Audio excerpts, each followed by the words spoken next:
everyone listening right now has heard this word that there's a shift happening in real estate.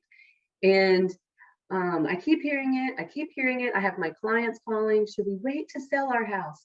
Should we wait to buy a house? Everything is changing. We don't know. And what I hope everyone can be able to take away from this webinar, and of course we won't hit everything possible, but is that we're going to cover a lot of these questions that I've been hearing, so that you can feel really confident to know that even though this shift is happening, it's on the other people, on them, right? They're the ones who are making this big deal about the change in the market. So their shift is your opportunity. Now, would you also say, Ashley, that sometimes in life shift does happen? Would you maybe say that? Okay, I'm done with my dad jokes. That's it. I had to give it. But hey, so before we talk about the shift and how that shift is your opportunity, please make sure that while you're watching, you've got the opportunity to ask questions. We always end our First Friday Real Estate presentations with answering your questions. So don't forget to do that. And if you don't know who this is Ashley, realtor, dream maker. She's with VPR Luxury Properties. And, you know, if you want to hear more like thorough introduction to her and also her business partner, her father, definitely go back, subscribe, also download our previous presentations or previous sessions. And then this is me. I'm Parker, work for Homestar, local lender, work very closely with Ashley. For more thorough intro on who I am, go back, download, watch some other really great content over these last 6 months. But let's get right into the good stuff. Ashley, talk us through this overview. What are we going to be going over today in this session? Yeah, I mean, kind of just what I just said, you know, like people are saying there's this shift, there's these changes that are happening. So we want to talk about what that is, what that means to you. And then we'll kind of play on this like shifts versus reality. You can kind of think Mythbusters in a way. I don't want to say that things that people are calling a shift is a myth. I do think those are true things that are happening in the market. What I'm trying to say is they're being very generalized, and that it is not necessarily true or the case for certain local markets or certain situations. And so we're going to talk about that, and then how that brings opportunities for both buyers and sellers. Awesome. All right. So what is a shift? Talk to us about that. So this is a word cloud I made. I'm sure most everybody is familiar with word clouds. I took about 5 articles that I had read about how this market is a shift, and I threw all the words from the articles into the word cloud. And so these are some main words that come up in those articles. And the bigger the word is, then the more often that word or that theme is coming up in the article. So what they seem to be talking about was this year, the markets are changing. It's becoming more buyer friendly. Maybe the sellers aren't going to be able to get as much bang for their buck as they did last year. And then what's happening with listings? Are they going down? Are they being sold at the same rate? But if you'll go to the next slide, Parker, I also found some articles from people who were taking a little bit of a more positive spin, and kind of like what we're going to be talking about in our webinar today. And for me, over and over and over again, I said, we've got to tell the story of how, click the button one time, please, how this market really is an opportunity for both buyers and sellers. And so hopefully you can keep that picture in your mind as we go through this session today. Love that. So what is a real estate shift? What do we mean by that? Yeah, so it's really not unusual for real estate markets to change. It happens all the time. And often the real estate markets stay the same for quite a while. And then something happens that causes a shift. So most of the time that's happening by changes in the economy, significant changes in interest rates, or fluctuations in the stock market. So that's what a shift is. But what's most important is that in your local area, it may be completely different, or things might be affected in different ways. And so if you can find a realtor that is an expert to your local area, someone that you trust, together, you guys can understand what's really happening in your market. And then together, you can best determine what types of opportunities are available for your unique situation. Ashley, so I think that there's something you said in there that is so important to point out, which is unique situation, but also your unique area in which you live. So if you remember when COVID hit and we saw prices go up like crazy, one of the really interesting parts about prices going up everywhere is how pretty much the entire labor force were no longer required to go into work, which means you could work from anywhere, right? Yeah. Well, that is and has changed to where, yes, there are some folks who are able to still work remotely from home, but most places have required their workers to come back to the physical location. And so what does that mean? What that means is that we saw some markets where prices went up like crazy because you could, work in the middle of Wyoming, and that was fine as long as you had internet. But now we're seeing some markets where, yes, they went up like crazy in COVID, but they also are going down, sometimes like 10, 11, 12% decreases in average list price. And it's because there may be these markets aren't close to industry where remote work is now, is no longer possible. Now, but conversely, and I think that this especially pertains to like the Cumming, Forsyth, Atlanta, Hall County area where you really specialize, we're really seeing prices and the price increases we saw in COVID. We're seeing those really, they're not going up that much like they were, but they certainly are not going down. It is a rock solid market that really has not seen hardly any at all decrease. So I just wanted to point that out. I think unique opportunity, unique area, that's an important part of this shift. Yes. So, right, go ahead. No, I was like, yes. So let's talk about the current shifts in real estate. Let's do it. So these are like three main, as Parker clicks the slide, we'll kind of go through them, but higher interest rates, people are really worried about. I think Parker will speak a little bit to this throughout our session today as well. The market is slowing down. What does that mean? And sales prices are lower. And I just, I hear this over and over again. And again, to me, I'm kind of quite literal, as Parker probably knows from our 10 years of knowing each other. And I'm like, yeah, these are true statements, but they need some nuance, right? It can be really dangerous to just throw out terms like that to the general public, because it can really deflate the public's confidence in the real estate market. And so again, I think it's really important for us to focus on what's happening regionally and locally. And then again, what does this mean for you, and what can you do with this?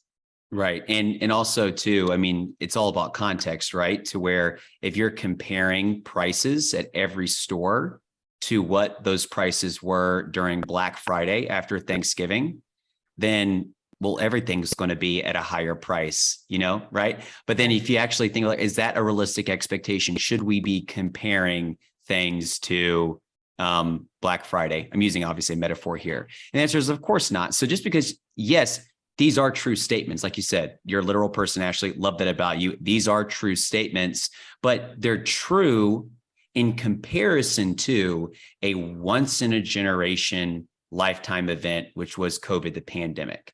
And so saying these things, yes, they are true, but just because they're true doesn't mean that you shouldn't be listing your home to sell or out there to buy a home. It is absolutely still an amazing time to do so. So let's talk about shifts versus reality. Great. Higher interest rates. This is what people are saying. The interest rates are higher, right? But Parker, what would you say about the mortgage rates now? Do you think they're getting more back to like what it normally has been over the past decade or so? Absolutely. So if you look at like 2016, 2017, 2018, 2019, that like 5-year interval, if you had really exceptional credit, you could expect to be, like in the high 4s to low 5s. Okay. If you had, in the middle of the road credit, and maybe you weren't putting a bunch of money down, you could very easily expect to be high fives, low sixes.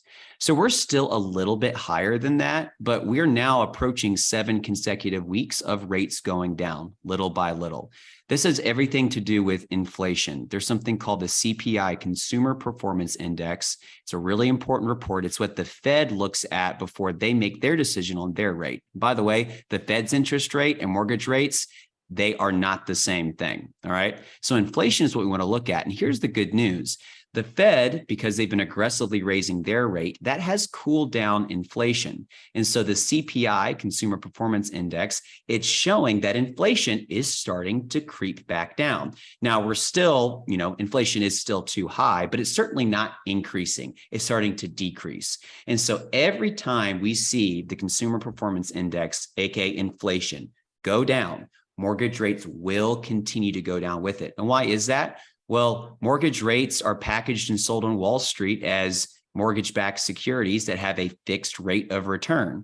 And so if you have a fixed rate of return, but in an environment where inflation is going up like crazy, nobody wants to buy those mortgage-backed securities, which means banks have to raise their mortgage rates to make it more appealing to investors.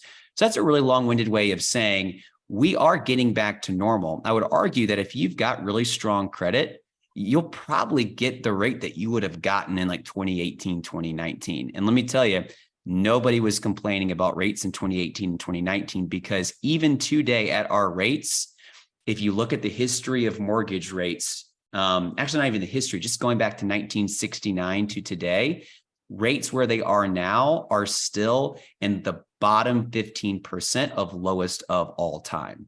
So yeah, getting back to normal is still getting back to historically low rates, especially if you're looking at like the 70s and 80s and how high the rates were then. Yeah. And national average home appreciation, it is at 4.1%. And then here's the big thing. Can you afford the mortgage payment? At the end of the day, mortgage rates go up, mortgage rates go down. And Ashley, I'm sure you're sick of this metaphor, but I was an English major in a different life and also an English teacher. And now I love numbers. So go figure, life's weird. But this is what I think about. Like whenever people are shopping for, let's say a car, a big ticket item, right? They go to the car lot and they see the car that they want.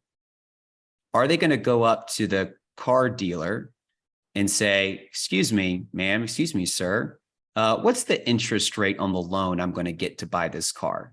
That's not their first question. Their first question is, what's the price of the car? Can I get fair value? Can I get fair value? Or if you're lucky, can I get a good deal on this car? And then you go in and you do the financing and you hardly even look at your interest rate because all you care about is your payment.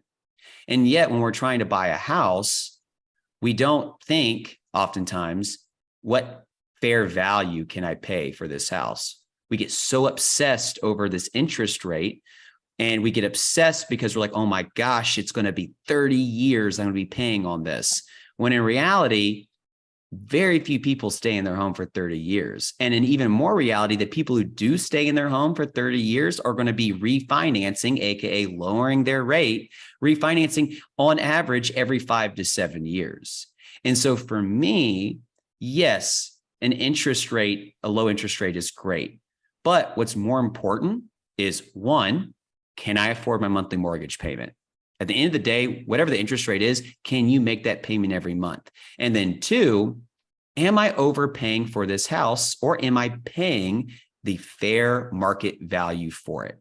And paying fair market value for homes a year and a half ago during COVID, Ashley, you and I did some deals where, you were having to offer 30, 40, 50K over list to even have a shot at getting your offer accepted.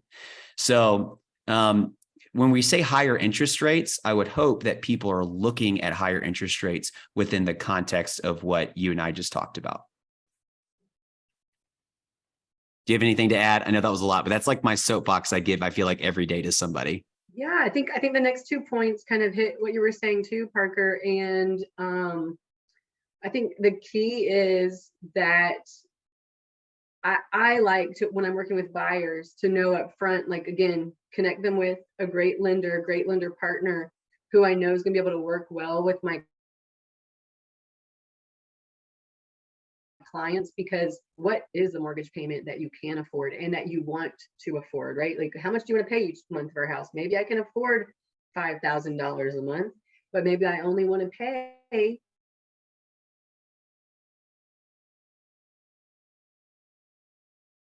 Oh, I think we maybe lost Ashley.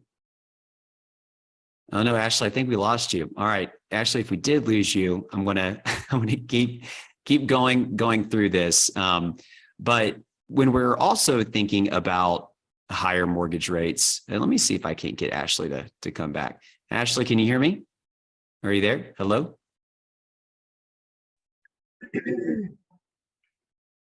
Hey, can you hear me? Yes. All right. Little technical difficulties. One sec.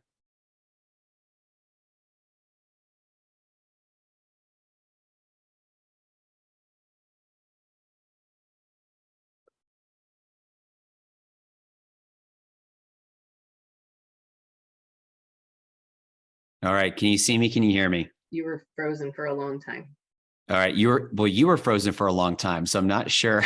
I'm not sure whose internet is acting up, but that's all right. I think we're good. My internet's good. All right, here we go. Let me share my screen again and let's get right back into it.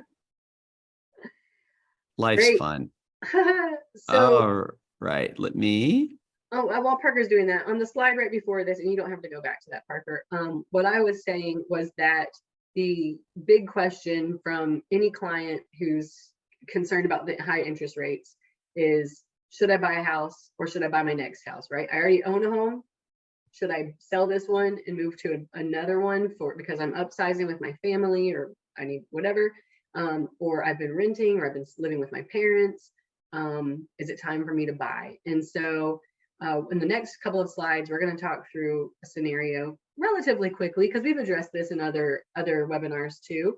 But calculating is really important. Just calculate. Should I keep renting or should I buy? Love it. Let's get to that scenario. All right. So this scenario we used as like a starter home price for Forsyth County, which is where I live, Forsyth County, Georgia. And right now, on average, on the median starter home price is $400,000. So over 5 years, we say, okay, how much would I pay in rent for about the same size house or same type of house? And how much would I pay in a mortgage payment for a $400,000 house? So that left-hand column that Parker's mouse or highlighter is on right now shows that if you bought a house in the first year after you have your principal and insurance payments that you're paying for your mortgage, your property tax and those insurance payments, and then any maintenance and repairs, on a monthly cost is going to be about $2,900 a month. Okay. If you rent that exact same house, your payment's going to be a little higher, but you don't have to pay property taxes or insurance. You don't have to do maintenance and repair. So really, at the end of the day, your monthly payment's going to be a little bit lower than having a mortgage. However, as we know, when you rent, your rental price goes up every year. And here on our chart, we've only increased the rent 6% a year. I think on average across the country, isn't it about 10%, Parker? Yeah, it depends. I think it's like 8.9% technically, but no, between 8 and 10% is the average increase. Well, we just did 6 because we're just like, okay, maybe you have a really nice landlord who's going to let you stay there for 5 years and only increase your rent 6% a year. Well, look what happens. In the first year, your mortgage payment is a little bit higher, $300 higher a month than your rental payment. However, every year after that, your rental payment goes up. And why is that, Parker? Why does your mortgage payment not change from year to year? Great question. The reason it doesn't change year to year is because whenever you buy a home, it's called a fixed rate mortgage. And so a fixed rate means that the very first payment you make on month 1 and the last payment that you make on month 360, that monthly amount is going to be the exact same. Now, where that money goes each month, it does depend on where you are. So for example, if I'm paying $2,217 towards my principal and interest, that number is never going to change. But the amount or the proportionality of that payment will change. And here's what I mean by that. Your first payment, year 1, most of this where you see me with my laser pointer, most of that's going to go towards interest, right, to the bank. But when you get to payment 360 at the end of 30 years, all of this is going towards your principal, the amount that you owe. And so like the magic kind of tipping point is usually around 10 years. Once you've got 10 years of payments, the vast majority of your monthly payments are going towards buying down your principal. Okay.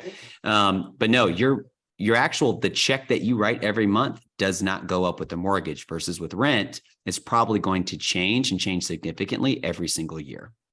So I also want to call out too, Parker talked about that tipping point happening at 10 years. Maybe you'll make it in your house all the way to the last 360th payment, which would be 30 years in the house. But here on this example, we're doing 5 years because this is a starter home, right? You're either got your new job, or you just got married, or you're about to get married. Maybe you just had your first baby. And so 5 years later, you probably have another 1 or 2 kids on the way, or you've moved up in the world. You want to live in a different part of town, closer to some of your more successful friends. I don't know. And so we're assuming in about 5 years, you're moving out of that first home for a number of different reasons. Yeah. So let's see what happens after 5 years. Okay, so after 5 years, let's talk about what we mean when we say your net gain is going to be $79,786. So let's break down each of these boxes here. First is when we say an appreciation gain. What that means is after 5 years, the value of your home has gone up by $89,000, about $90,000. Starting home value, $400,000. We have a very, very conservative appreciation forecast. Homes in Forsyth, and especially in Cumming, Georgia, they almost always will appreciate more than 4%. But again, we want to be conservative. So let's say that if we take this conservative projection, the estimated value of that $400,000 house after 5 years is $489,064. Pretty sweet. But guess what else has happened?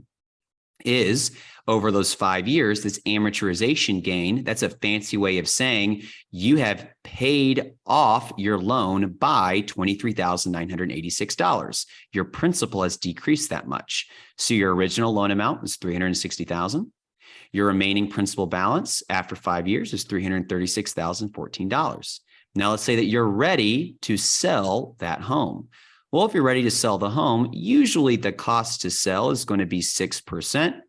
And this is based off, again, that updated $489,064 sales price because it's gone up 4.1% each year for the last 5 years.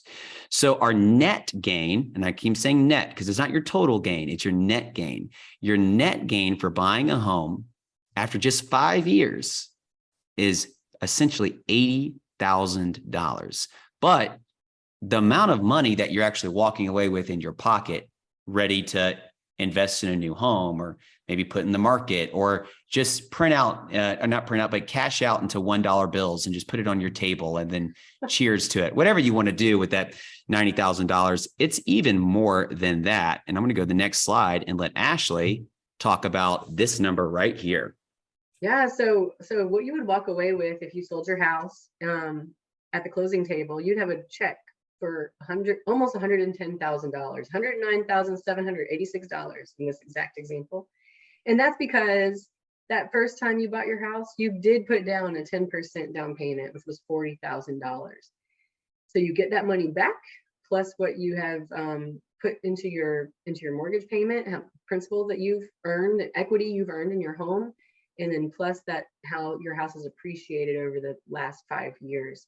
That's a lot of money. And as Parker says, you can use that in a lot of different ways. I find that a lot of clients, when they're ready to move out of their starter home, use that sum of money and apply it towards their next down payment for their next home. Yeah. And if you also, another way of phrasing this too is imagine if you put $40,000 into the stock market and did nothing. You just did $40,000 in the stock market, did nothing. 5 years later, you're cashing out $110,000. I mean, that's a 100%. That's a 100+% return on your investment, which is just bananas. Sorry, go ahead.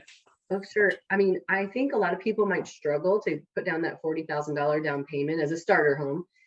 However, like, you haven't been struggling assuming you've had your job and everything's been going kind of normal, you really haven't struggled for the past 5 years, and all of a sudden you sell your house and you've got $109,000 that you can put on this next home. You don't even have to use all of it on your home, but it's like money that you're not like, oh man, how are we going to get this money to put down on a down payment? It's right there. And that's just peace of mind. And that's one part of the American dream that I really love, because I think it really helps you see like, I'm making it, you know? Yeah, absolutely. Those like hypothetical numbers become very real. All right, what do we mean when we say a slowing market? I think, that's kind of a good question. People are saying the market's slowing down, things are staying on the market for a longer period of time. Of course, they're not flying off the shelf in -2 days. Somehow somebody knew that the house was going to be for sale before it was for sale, and it's already sold before it goes on the market, or in just a few days. Due diligence periods aren't super short anymore. But there's also, and especially where I live up on Lake Lanier, it's very normal at this time of year for the market to slow down. In those definitions, houses generally do stay on the market a little bit longer. People aren't looking to buy on the lake when it's freezing cold outside, right? And so that's one. Also, there are fewer new listings on the market, but I would say that's also normal for this time of year. For the same reason, the people generally, when they're selling their house, have got to buy a house, and are they going to be out looking as well? Yeah. Now, how about this whole thing about lower sales prices? Yeah, so that's another thing. People are saying the sales prices are going down. I think this is this bullet point, I hope it makes sense, but the lower sales prices, they're comparing it to what the list price was. So let's just say the house was listed at like $800,000 and then it sells for $725,000. People are really concerned, that sellers are very concerned that they're not going to be able to get the value of their house that their house is worth. And I think the reason for this, that when this was happening, I don't see it happening as much anymore, is that sellers were using recent comparable sales to price their homes, and recent being back when the interest rates were in the high 2s and low 3s. And Parker, who was inflating the price of the homes? Was it the sellers or was it the buyers? Yeah, it was definitely the buyers, right? Because they were oftentimes buyers were offering over the list price. Exactly. So of course the seller is going to say, oh, look at all these homes in my neighborhood that just sold for $800,000. I better put it on the market for $800,000. But really, if people weren't offering that 50 or 60,000 over the list price, 725, 740 really is the right price for that home. Right. And we're starting to see that balance out a little bit better now. Absolutely. How about this right here? This is the exact same thing. It was the buyers who were really driving up those prices. But to note that the list prices at that time were staying right on where the market is showing us that sales prices are now. So, and I think this is I was about to say, like, this is a really important distinction. I just want to make sure we're clarifying, because it just clicked in my brain. Really, these are two different things. You have the list price, and then you have the price that the home is actually sold for. Correct. Right. And so what you're saying is that the list price, the amount that a home is being listed for, that's really remained super stable, right? What we've seen go away is the COVID craziness of people overpaying or buying over a list price. Is that correct? Yeah, and I think maybe we could put a chart together and add it onto our website later on, just so people can see this too. But what I saw was that the list prices were kind of correct or normal during, we'll call it crazy COVID, but the sales prices were inflated, right? And then soon after that point, like around October, November of this year, the sales prices were inflated based on the comps. The list prices were inflated based on the comps of the sales from crazy COVID. But now the sales prices are being what's normal. But what never changed, or what always has continued to appreciate on the correct scale of appreciation, is the list price during crazy COVID and the sales price now. So Love that. That's a great way of putting it. Yeah. Yeah. That makes, blew my mind, and we work together all the time. We're talking about a lot of opportunities for sellers, but how about opportunities for buyers, Ashley? Yeah, so there's a lot of reasons why sellers will sell their homes. And Parker, thank you for this one. Death. He used the 3 Ds. You should actually probably talk about it. I'm just laughing because like 3 reasons sellers will sell. Well, one is it is death. Yeah, no, that's a reason. Divorce. Yep. And destitution. I mean, we go through some really difficult times in our lives and different life changes that will always cause sellers to sell. And we just wanted to call this out, that, no matter what's happening in the market, there will always be sellers. Yes. And that's an opportunity for buyers.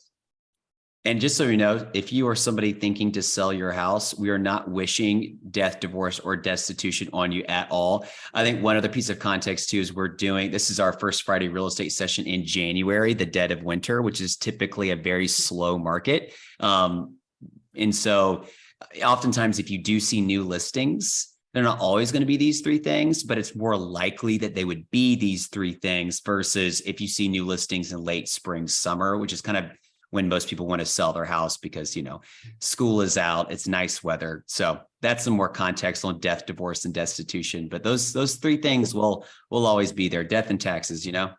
All right. Buyers for higher interest rates. Talk to us about this. Yeah. If you're a buyer and people are saying, oh, the interest rates are higher. Well, here's an opportunity for you now, because sellers are believing this shift also.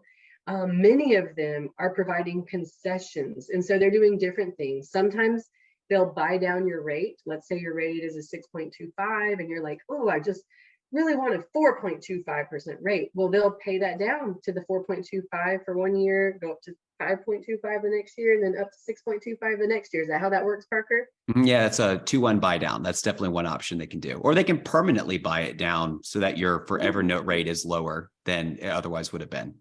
I like that option too. And then sometimes the sellers right now are paying closing costs for the same reasons. They're like, okay, these buyers aren't going to want to spend this extra money on their interest rate, so we're going to help pay some extra costs at closing so they have cash in their pocket. Also, as a buyer, you can buy now, or you can wait until rates fall. But I think, so this is really where you need to weigh for yourself what's most important to you. Do you, is the house appreciation over time important for you? Is the fact that you need a bigger home for what once was your starter home is too small for you? And you can wait, but then when you wait, a lot of times the house prices have gone up. So it's just like weighing what's important to you there. And if you wait for rates to fall, you can always refinance later. And if you buy now, and then while you have your home, you can wait for the rates to fall, and then you can refinance later. So there's a lot of opportunities for you there. Not to worry that the interest rates might be higher than they were during COVID. Yep, absolutely. All right. And then last but not least, we've got this whole thing about a slowing market.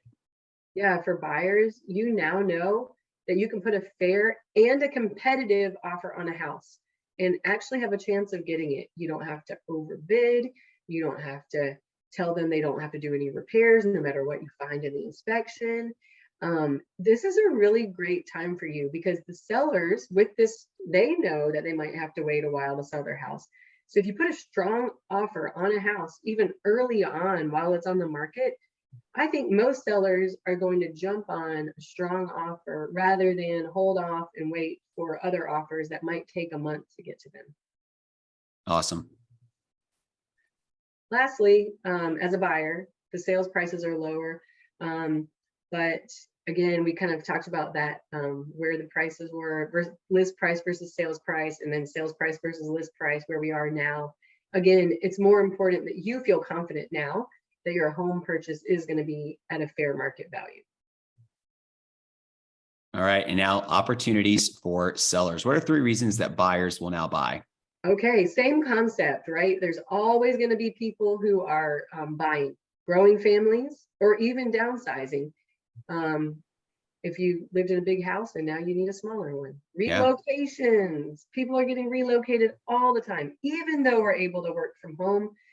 Some companies just want you closer to that home office, or anyway, everybody knows about relocation.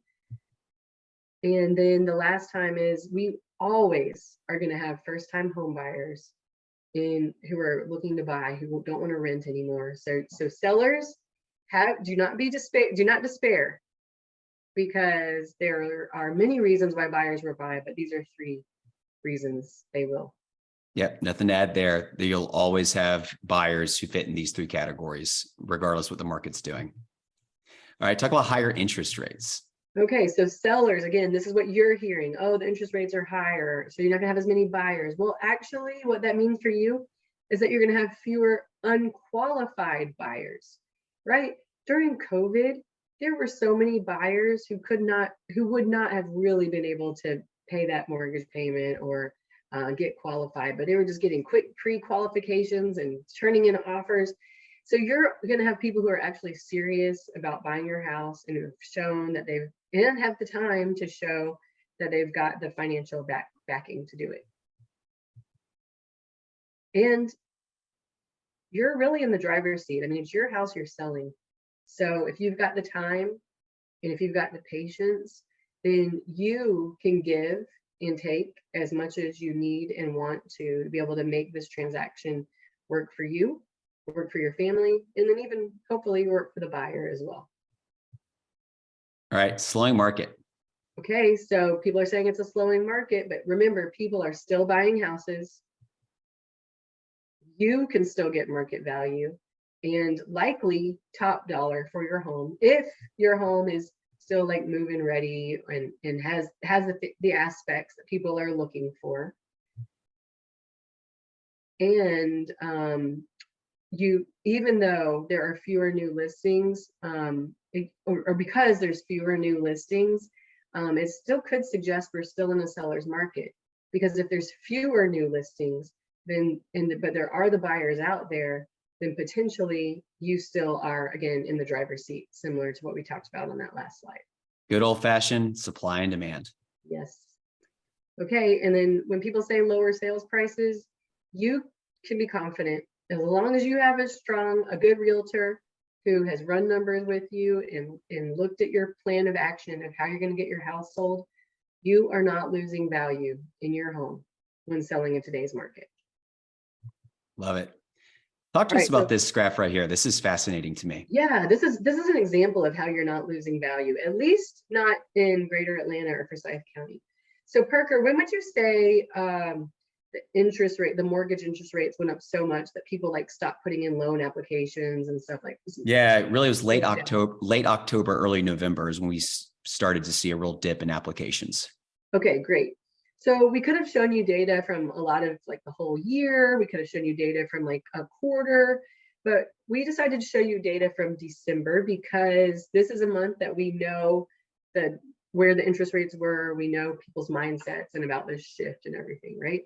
So these 3 sections compare year over year December median sales prices versus their list prices in Atlanta, or the Greater Atlanta, and in Forsyth County, which is where I live. So the first thing we want to talk about is in 2020, COVID, right? December sales prices, houses sold on average or on median 100% of the price of their list price. Interesting. 2021, we're still in COVID. People are like, better jump on this. All my other friends have jumped on this. I'm going to go buy a new house.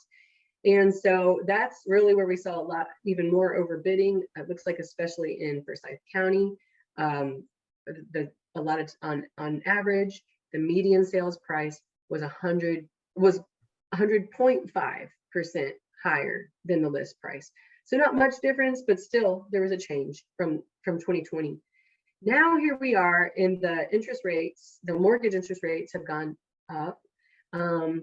I mean, I shouldn't put that in quotation marks. They really have gone up.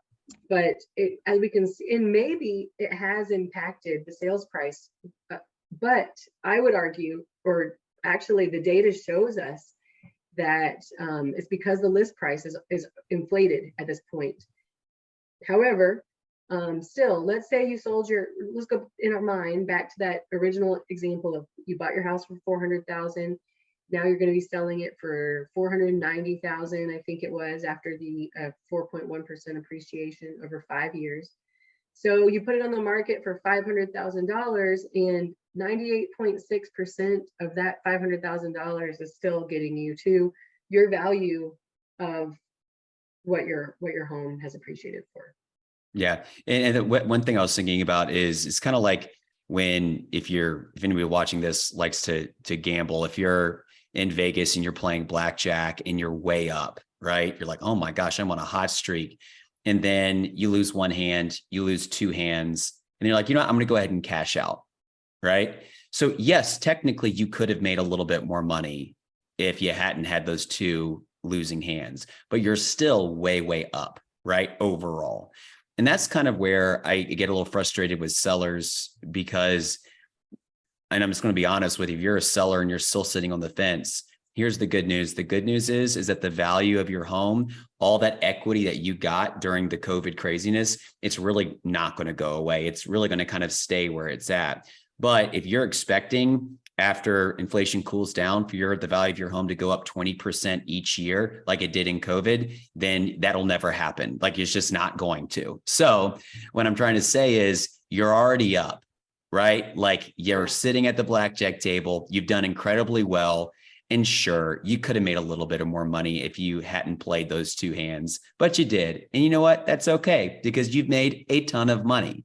And so don't sit around and wait for the market to recover because really the market recovering to a once in a lifetime like event like COVID is just probably not going to happen. So just be excited that you have all this equity and don't get greedy. Don't kind of look back like, oh, you know, if I'd only sold my house a year ago, I could have sold it for 490. Now I have to sell it for 481. It's like, well, you bought it for 400,000. So you're up a crazy amount of money. So just list it and walk away while you know that you can. And you know, that's funny. This slide actually, this one, yeah, actually shows that a benefit, I think, of living in Greater Atlanta and living in Forsyth County is that even again, you know, I did not change the title of this slide, but I promise you it's December numbers. All right. So that's December to December. Because, yep. Yeah, December to December, because that what's important is even when, again, the interest rates are higher and there might not be as many buyers or seemingly not so many buyers, or the prices might be going down. Well, if they are, goodness gracious, in Forsyth County and in Atlanta, both increased about 10.5% the sales price in this December of 2022 compared to last year, 2021, when everybody was overbidding on homes. So I think this is just like something you can feel really confident and happy about a area that you live in. And again, this speaks to wherever you're listening from. This really speaks to the importance of like, yes, hear what people are saying about the market, but then ask your realtor who knows your area, what's happening here and how is that going to impact my decisions that I make about selling or buying property. Love it. All right. Now let's talk about upsides for home buyers. Yeah. So we kind of talked about a lot of these. So just, I would say in summary, buyers in this market, you're more likely to be able to request seller credits, get repairs made on the home before you even move in, and offer under list price if the home was not priced at a fair market value. Love it. How about upsides for home sellers? Let's do another recap here. Yeah. Sellers, you're more likely to be able to go to closing on your sale of your home and then purchase a new home simultaneously. During COVID, a lot of times people just had to close on whatever home they were buying whenever they could, just so that they could get their deal taken care of. but now you can say, hey, I'm not going to close until March 15th because that's when I'm going to sell my house. Also, you're more likely to be able to be working with serious buyers, and that means that they're actually going to stick their contract through closing. So you're not going to think you're under contract, and then 2 weeks later, all of a sudden you're not, because they walked away and found some other home that they loved, or they realize they can't afford it anymore. This is a really, really important point right here. That's awesome. Okay, back to our word cloud. Back to our word cloud. This, I mean, guys, I hope again that you remember that picture, and if not, here it is again. But think about this market, in any market, no matter what's happening, it can be an opportunity for you. Reach out to your realtors, talk to them about what's happening in your market, and then talk about ways that those aspects create opportunities for you and what you're trying to accomplish for the year. I love it. Okay, Ashley, we've got 2 questions. All right. One is for me and one is for you. So we'll go with the question that was for you. Okay. So Ashley, this question for you is, when comparing the market of this January, like December, January, versus the market in December, January of, let's say 2018, 2019, or like before COVID. Okay. How would you compare before COVID, December, January to the right now, December, January? Are the markets kind of comparable? Are they different? I thought that was an interesting question. Yeah. I think, again, it depends on every market where you are, and especially, for example, in Forsyth County, because it has seen so much growth over the years, the market 5 years ago likely was not as hot as it is now, right? But as far as it's a slower time to buy homes.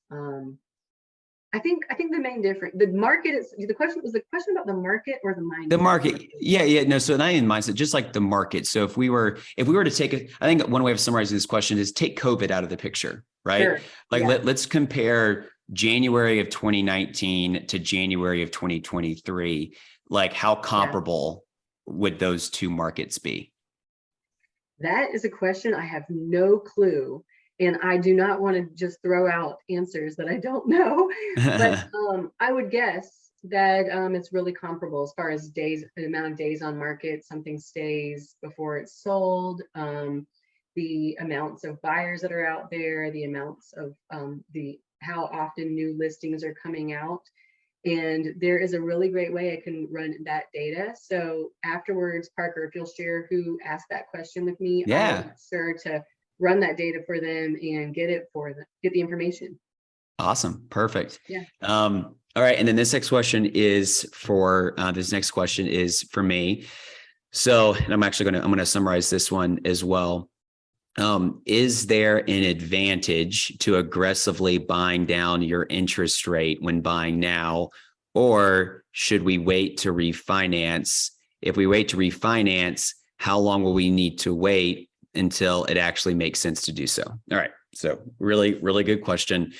Really, everything comes down to inflation. If inflation continues to go down, then we will continue to see mortgage rates go down.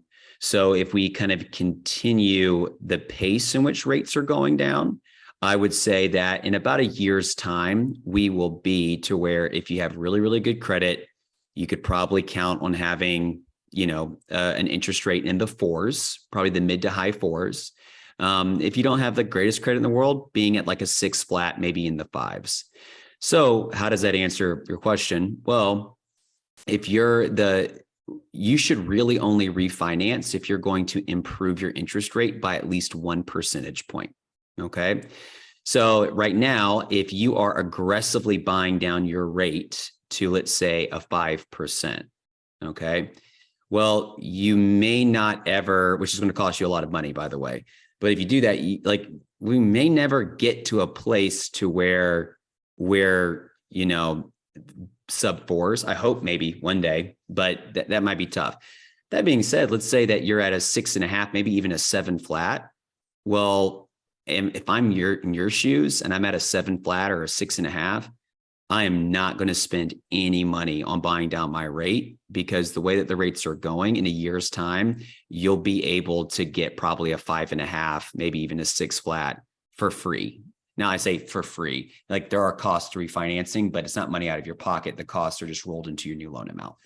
So it is a little bit of a case by case basis. I would say though that in general, I've been advising against buying down rate, because when you're buying down your rate on the front end, it does take some time, sometimes 3, 4, 5 years for you to actually see a good return on that investment. And then you have to ask yourself, all right, so if it's going to take me 5 years for all this money I put up front to buy down the rate to actually pay out, could I have gotten the same interest rate for functionally free within the next 5 years? So that would be my answer to that. Well, I know that we are slightly over due to, go ahead, Ashley. I might add to your question or to your answer, Sure. just because that's something we've talked about, a lot of different scenarios of how to maximize what you do with extra cash, right? And we talked about this a couple months ago during one of our webinars, but in case you question asker were not listening, or we're not on that webinar, there's another option and you can go back and watch it, where you take the money you would have used to pay down your rate and instead apply that to your first or second mortgage payment, which will all go towards principal. And so when you do that, you are really beating that time that Parker was talking about. That 10-year mark now turns into about 6.5 years, I believe, where you're actually start paying more towards your principal than towards interest. So that's an option as well. And it seemed like in that example that we did in our webinar, that really was a great way of using that money to maximize a return. Absolutely. Absolutely. Okay, Ashley, we know we're a little bit over because of technical difficulties. Thanks for bearing with us, y'all who are watching. Really excited about our next First Friday Real Estate, which will be in February. Until then, please make sure that you subscribe so that you can get not just recordings of these sessions and also the handouts, which are really, really helpful, some good information, but also so that you can get automated reminders on when the next First Friday is coming to you. Until then, Ashley, I'll see you soon. Always love doing these. Happy New Year, everybody. Happy New Year, everybody. And also go Dogs. I'll talk to y'all later. All right. Bye. Bye.